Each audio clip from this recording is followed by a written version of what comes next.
오늘 성경 말씀 보시겠습니다. 고린도전서 7장 39절입니다. 아내가 그 남편이 살아있는 동안에 매여 있다가 남편이 죽으면 자유로워 자기 뜻대로 시집갈 것이나 주 안에서만 할 것이니라. 주님 안에서만 할 것이니라. 네, 오늘 주 안에서 결혼하라. 주님 안에서 결혼하라. 이런 제목으로 하나님의 말씀 증거하겠습니다.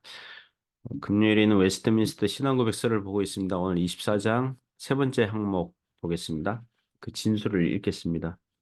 사리 분별력을 가지고 결혼에 동의할 수 있는 사람이면 어떤 사람이든 합법적으로 결혼할 수 있다. 그러나 그리스도인들은 오직 주 안에서만 결혼해야 한다. 그러므로 참된 개혁주의 신앙을 고백하는 자는 불신자나 교황주의자나 기타 우상 숭배자와 결혼해서는 안 된다. 또한 경건한 자는 삶에서 악행으로 소문난 사람이나 저주받을 만한 이단을 주장하는 자와 함께 멍에를 메어서는 안 된다. 네, 금요일에는 웨스트민스터 신앙고백서를 조금씩 보고 있습니다. 그 24장은 결혼과 이혼에 대한 진술이고요. 이 세 번째 항목은 주 안에서 결혼해야 한다는 그런 진술을 하고 있습니다. 우리 교회는 사실상 청년부가 전무하기 때문에 결혼 적령기에 있는 미혼 그 청년들이 우리 교회 안에는 없기 때문에 뭐 대부분 한국가 있고 그러기 때문에 우리 성도님들이 오늘 설교를 듣고 여러분의 자녀들에게 가르치고 적용하면 좋겠습니다. 몇 가지 교훈으로 은혜를 나누려고 합니다. 첫 번째는요. 그 인격적으로 준비된 사람이 결혼해야 한다는 거죠. 결혼에 대해서 준비된 사람, 결혼에 대해서 인격적으로 준비된 사람이 해야 한다는 것입니다. 오늘 첫 문장이 이런 거죠. 사리 분별력을 가지고 결혼에 동의할 수 있는 사람이면 어떤 사람이든 합법적으로 결혼할 수 있다. 사리 분별력을 가지고 이 상식, 어떤 분별력, 또 결혼은 어떤 거다, 부부는 어떤 거다. 결혼 제도가 또 하나님께서 또 하신 것이고 또 신자들은 신앙의 가정을 만들어야 된다. 이러한 이 결혼에 대해서 그러한 지식과 분별력 또 상식 또 그런 기독교 신앙에 대한 믿음 그렇게 준비된 사람이 이 결혼할 수 있다. 이제 그런 진술이죠. 당연한 말인데 옛날엔 그러지 않았죠. 우리나라도 옛날에 꼬마 신랑이라는 영화가 있었잖아요. 6.25 전만 해도 아마 60년대까지도 그랬을 거예요. 예. 그 집안끼리 양가 부모님들이 그러니까 당신 자녀랑 우리 자녀랑 이렇게 이렇게 맺읍시다, 결혼시킵시다. 그러면 자녀들은 부모들의 결정에 그냥 따라가는 그런 사회 구조 안에 있었죠. 그래서 결혼식 당일에야 자기 남편의 얼굴, 또 자기 아내의 얼굴을 볼 수 있었습니다. 그래서 다 큰 처녀인데 시집 와보니 자기 신랑이 꼬마였거나 신체 불구자였거나 정신적으로 온전하지 않은 남편을 만나서 울며 겨자 먹기로 맞이하는 경우가 있었거든요. 왜냐하면 그 신랑 쪽에서 그 정보를 제공을 안 하니까. 그런 걸 보면 오늘날 자유 연애를 통해서 자기 배우자를 선택하고 결정할 수 있는 것은 또 일반 은총이 확대된 것이라고 하겠습니다. 창세기 22장 57절, 58절 보시면 아브라함이 자기 종을 그 밧다마람 그 친척 집에 보내서 그 아들 이삭의 신부감을 구해 오라는 그런 이야기 그 배경이 나오거든요. 그 종은 주인의 부탁과 함께 또 그 하나님께 기도하죠. 그 주인 아들의 그 신부감을 잘 구할 수 있도록 도와주세요 하면서 그래서 그 마을 우물가에 도착해 가지고 몇 가지 조건으로 신부의 성품과 행동을 테스트했는데 리브가가 아주 적합하죠. 그래서 리브가를 주인의 아들의 신부감으로 달라고 그 가족에게 그 부모와 그 오빠에게 그 부탁을 하죠. 그리고 다음날 당장 리브가를 데리고 떠나려고 해요. 그러자 리브가 가족이 리브가에게 의견을 묻는 장면이 나오죠. 네가 이 사람과 함께 가려느냐? 그러자 리브가가 말하죠. 가겠나이다. 성경에 보면 그렇게 나와요. 그 말은 리브가가 인격적으로 준비되어 있다는 거죠. 사리 분별력이 있고 결혼이 무엇인지 알고 있다는 것입니다. 디모데전서 4장 3절에는 그 당시 이단들을 사도 바울 선생님이 소개하죠. 믿음에서 벗어난 미혹하는 영과 귀신의 가르침을 주장하는 자들. 어떤 주장이냐 하면 이런 주장했다는 거죠. 혼인을 금하고 결혼하지 마라 이거죠. 혼인을 금하고 어떤 음식물은 먹지 말라. 아마도 고기 먹지 말라. 뭐 그런 거겠죠. 그러니까 그런 거 하면 성결하지 않게 된다. 예, 그래서 결혼을 정죄하고 금지하는 그런 주장을 했다는 것입니다. 또 인도의 그 마하트마 간디 그 자서전 보면 결혼했어요. 자녀들 몇 명 낳았어요. 그런데 그 이후에 어떤 그 종교적으로 거룩하게 살고 싶다. 또 완전한 그런 인생, 그 삶을 살고 싶다. 이런 열망에 사로잡혀서 자기 아내와 잠자리를 스스로 금지하고 성욕을 제어하는 삶을 살았다. 뭐 그런 결정을 했다. 뭐 그런 얘기가 나오거든요. 이게 잘못된 생각이거든요. 그런 게. 불교에서 속세를 떠나서 도를 닦는 것을 결혼제도와 사회에서 맺은 모든 인간관계를 끊는 쪽으로 살려고 하고 또 천주교에서 사제가 되려면 주님과 결혼하고 평생 독신으로 살아야 된다 그러면서 제도적으로 일괄적으로 서약을 맺게 하는 것은 비성경적인 것입니다. 결혼제도는 하나님께서 만드신 것입니다. 부부간에 합당한 잠자리 하나님의 선물입니다. 적법하게 사용하면 좋은 것입니다.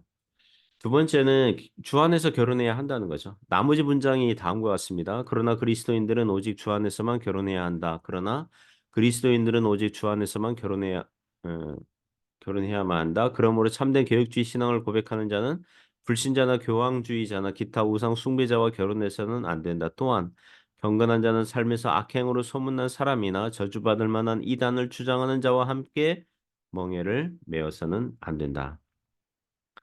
아까 우리가 읽었던 고린도전서 7장 39절에 보면 이런 말씀 있죠. 아내는 그 남편이 살아있는 동안에 매여 남편이 죽으면 자유로워 자기 뜻대로 시집 갈 것이나 주 안에서만 할 것이니라. 그러니까 기독교인은 그 결혼이든 재혼이든 기독교인과 결혼하라. 성경에서 그렇게 말씀하고 있습니다.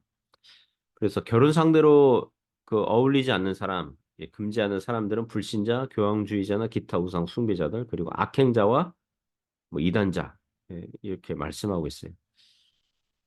또 남자들은 그 여자가 이쁘면 결혼하려고 하잖아요. 예. 이쁘면 그런데 이쁜데 우상 숭배자예요. 이쁜데 이단이에요. 그러면 안 되는 거거든요. 그러면 안 되는 거거든요. 그 이러한 이 그 진술 내용이 좀 과격하다고 느꼈는지 미국 남장로교에서는 그 이 부분을 좀 비교적 순화해서 이렇게 좀 그 진술 내용을 좀 표현을 바꾸죠. 이렇게 바꿨습니다. 어떤 결혼도 결혼 당사자들이 다 공통적 기독교 신앙과 또 기독교 가정을 세우려는 깊이 공감하는 의도를 가지고 있지 않다면 그 정신이나 목적에 있어서 충분하게 또 안전하게 기독교적일 수 없다. 복음적 기독교인들은 오직 복음적 신앙의 건전한 기초를 공통적으로 가지고 있는 사람들을 결혼 상대로 구해야 한다. 그 진술도 한마디로 요약하면 주 안에서 결혼하라는 거예요. 예, 결혼 상대를 믿는 사람으로 그 하라는 거죠.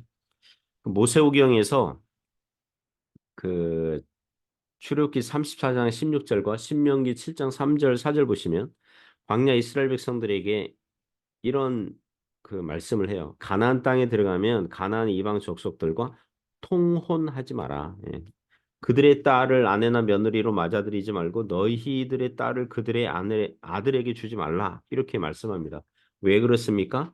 그들이 너희 아들들로 하여금 하나님을 섬기게 하지 말고 우상 숭배하자고 유혹할 것이고 너희들은 거기에 넘어갈 것이 뻔하기 때문이다. 이렇게 말씀하거든요.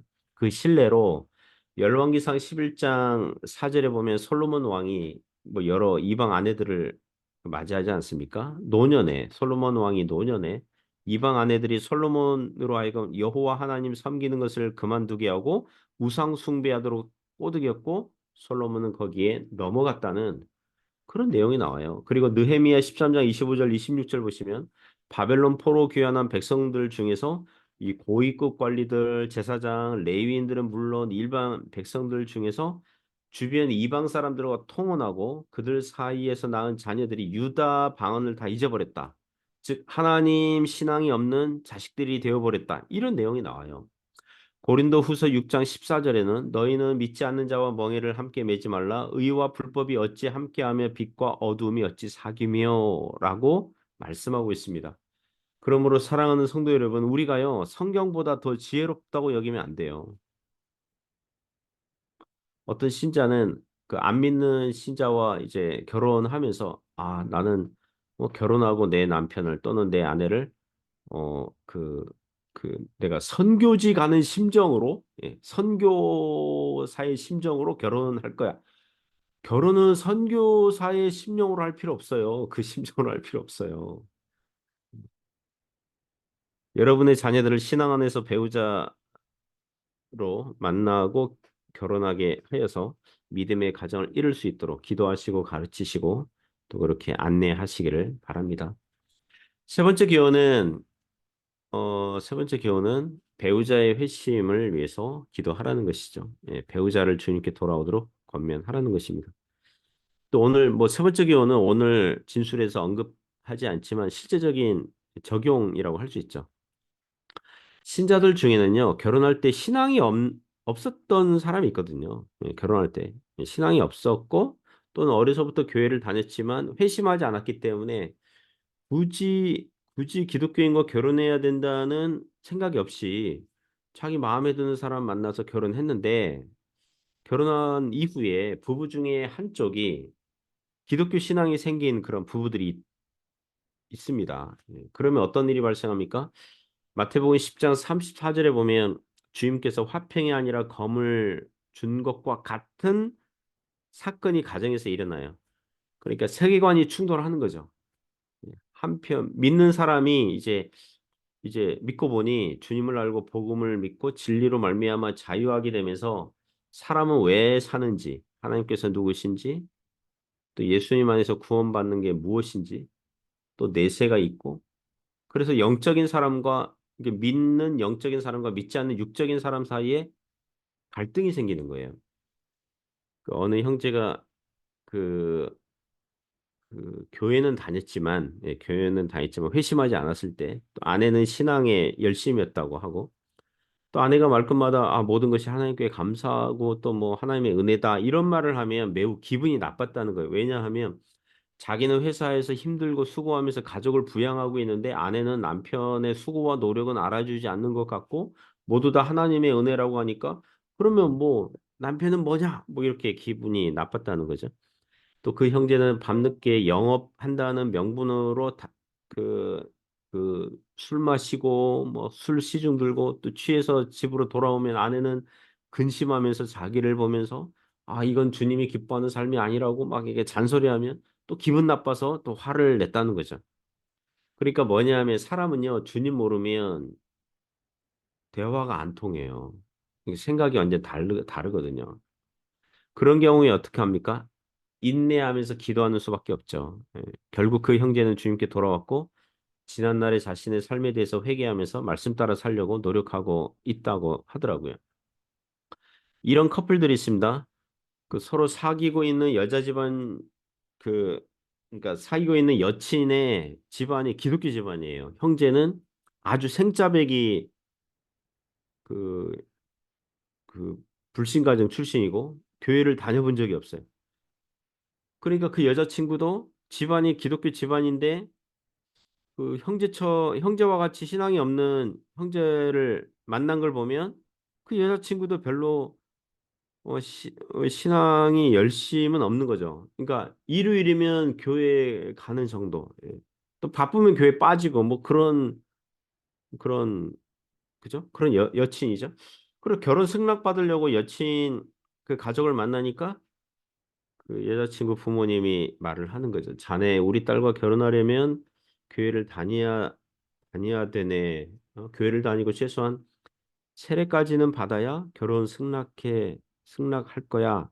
뭐 이런 말을 했다는 거죠. 바로 이 지점에서 많은 형제들이 여친이 마음에 들면 여자친구가 마음에 들면 일단 결혼하기 위해서 신부 쪽 가족의 소원대로 따라주거든요.